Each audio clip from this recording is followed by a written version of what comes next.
We're back with our final interview of day 2 of ESWC 2015 in Montreal, and I have with me an ESWC admin. Would you mind letting everyone know who you are and your experience in being an admin so that you can kind of establish yourself? Sure. So my name is lepolac. Today I'm the head admin of the CSGO tournament for ESWC 2015. So I've been running tournaments, I think it's almost been 15 years now, so different international tournaments as well as national ones. So yeah, that's pretty much who I am.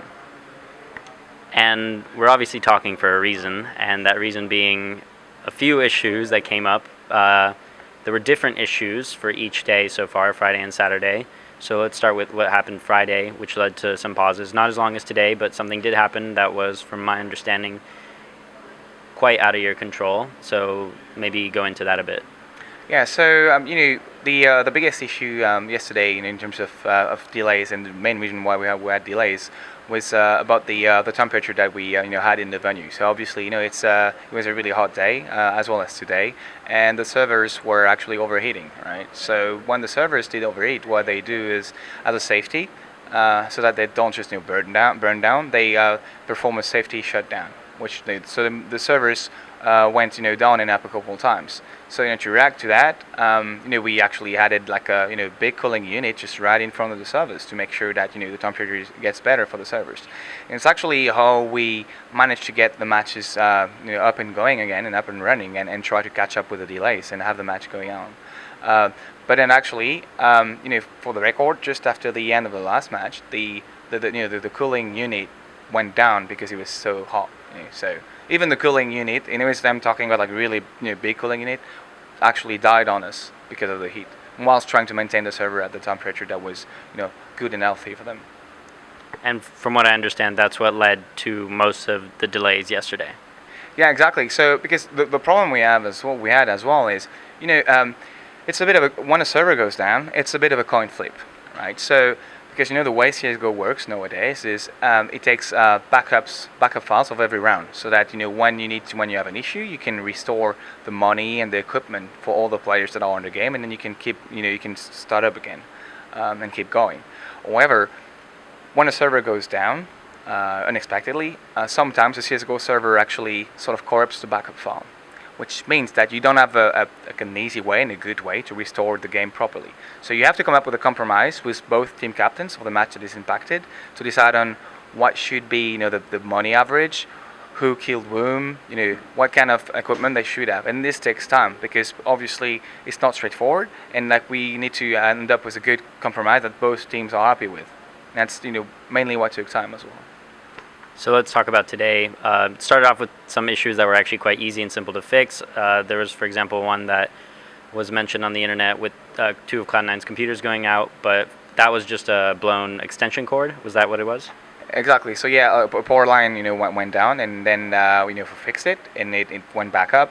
And this one was fairly easy to fix because then the backup file was here because the server was always up and running. So the 2 players just joined back the game, had their money and everything, and then we went back. So then let's talk about something that happened that was much worse, which is DDoS, and it really led to the core of today's long wait times and delays. But why, for people who might not be technologically savvy, why would it be, for example, how is it that the stream was still going, but you wouldn't be able to tell, for example, that a DDoS was going on?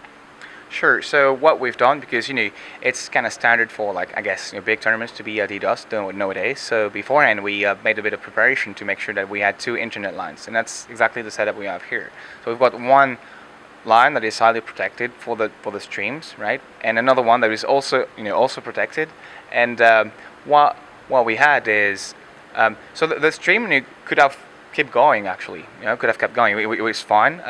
The connection was running fine, but it's just that the stream didn't have any content to stream because the other line, which is the one we use in the gaming zone, and the line that players use to connect to Steam and play, this is the one that was getting DDoS. So we received around 400 to 500 megabits per second of DDoS. And what caused the delays is that once we were getting DDoSed, obviously, the players in the gaming area couldn't access internet anymore. Okay, which means that the players can't log into Steam.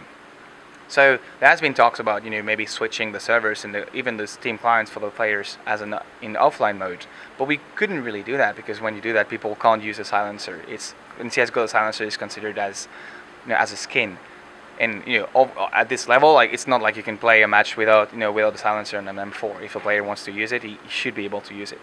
So we had to actually wait for the internet to come go down up whilst we were getting DDoSed. At the same time, our main network engineer was trying to fix it. Was working hard towards fixing it, and then he found he found another trick to sort of like trick the trap the attackers, and actually managed to fix it. And as soon as it was fixed, as soon as the internet went back up, then the matches could carry on. And that's it mostly for the issues. So now moving on to sort of complaints that we're seeing online. One of them that maybe you can sort of settle was this idea that ESWC has recently, I saw it in 2 or 3 comments, recently was acquired by a company, but that just a new company leading to a decrease in the quality of service that the tournament provides. But from what you've told me, that isn't the case. No, I mean, like ESWC has been pretty much operated by Auxsense, which is the French company, and that's been the case since 2011 now. So there's nothing has really changed there.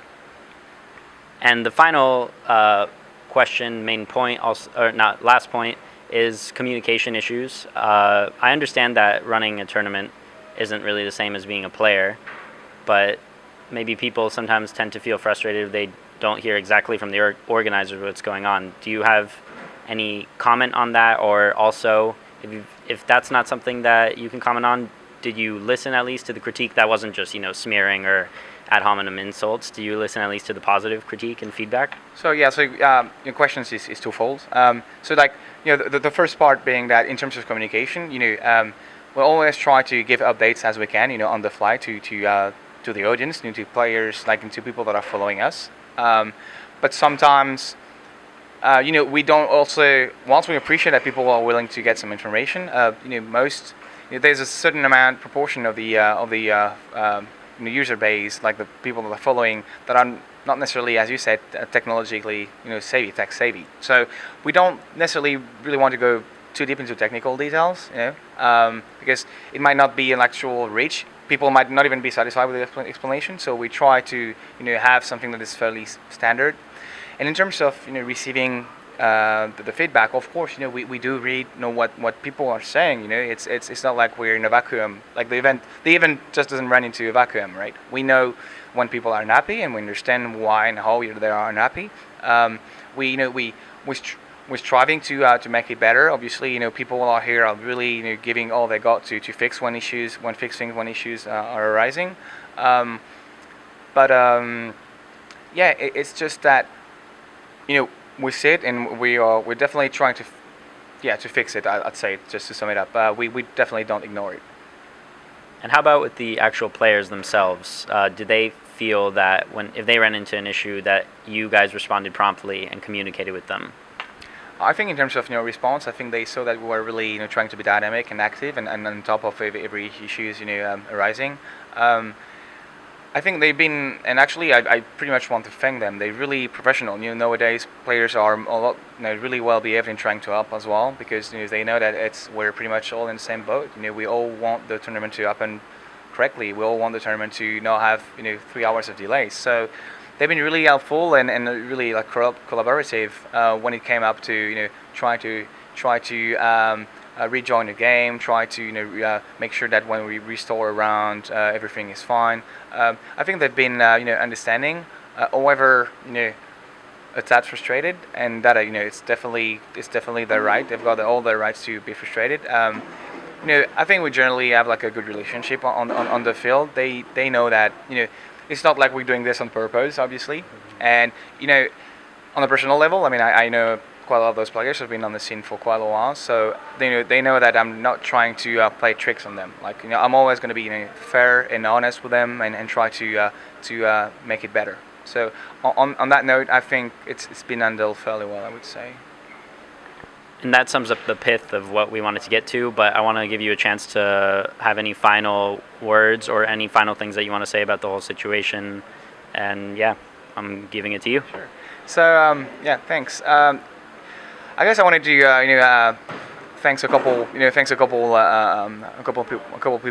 a couple people because so first off, we're deeply sorry that we didn't reach the standard that the audience and viewership was expecting. We understand that the standards are going up. The field is leveling up in terms of the industry, in terms of tournament wise, and we always trying. We people are expecting things, and we're trying to deliver them. Sometimes the delivery doesn't work as expected, but we're always trying to set the bar up. So I'd like to thank the viewers and people, spectators that are still tuned in to try to follow the tournament. They basically need to connect to have a look at the match, have a look at the stream. So really thank you. Even if they suffered from delays and maybe it wasn't that as good as they expected, but I think they still got to watch a couple nice games. I like also to thank the casters that we have here. For casters it's not easy as well. So I like people to definitely not blame them because sometimes because of the mayhem and sometimes the issues that are going on, they might not be in the best setup that they were expected as well. So they're trying to adapt. So thanks to them as well. Obviously, thanks to the players that have been really understanding and trying to show up on time and to show goodwill. And they did show goodwill. So thanks for the players. Thanks to the players. Sorry. And then lastly, thanks to the media as well, because obviously media are coming in, they're flying into Montreal, and I really appreciate that to give good experience to the audience. And of course, when issues are showing up, it's also sometimes not easy for the media to understand what's going on, to find out, to talk with people on site. So I really appreciate that as well. So thanks to the media that came up. And thanks for taking your time to talk with us as well. And that's our final interview for day 2. We'll be back tomorrow, though, as the tournament hopefully starts on time, which I'm sure it will. Yeah. So just stay tuned to hltv.org for all further content and coverage.